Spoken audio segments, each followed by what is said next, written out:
2016 থেকে 5 বার গ্রেফতার হয়েছে আরিয়াদহের জয়ন্ত সিং। আরিয়াদহের ক্লাবে জয়ন্ত গ্যাংদের নির্যাতনের অভিযোগে তপ্ত পরিস্থিতিতে এমনটাই দাবি করেছেন মুখ্যমন্ত্রীর মুখ্য উপদেষ্টা আলাপন বন্দ্যোপাধ্যায়। নবান্নে এডিজি আইন শৃঙ্খলা মনোজ বর্মার সঙ্গে সাংবাদিক বৈঠকে তিনি জানিয়েছেন, যে জয়ন্ত সিং এর কথা বলা হচ্ছে আরিয়াদহের ক্লাবে মারধরের ভিডিও সামনে এসেছে তা 2021-এর। পাশাপাশি যাকে নির্যাতন করা হয়েছে তিনি মহিলা নন, পুরুষ।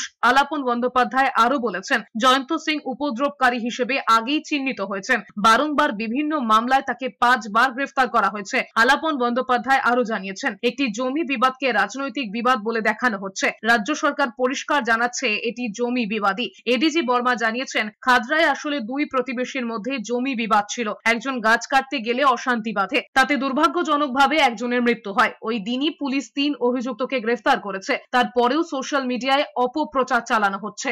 ঘটনাটি মার্চ 2021 সালের 3 বৎসর আগের। নিগৃহীত ব্যক্তি বলে যার ছবি ইত্যাদি সম্প্রচারিত হচ্ছে, তিনি পুরুষ। অ্যাকিউজড জয়ন্ত সিং, তিনি কিন্তু has been repeatedly arrested by the police at least 5 times in 5 cases since 2016.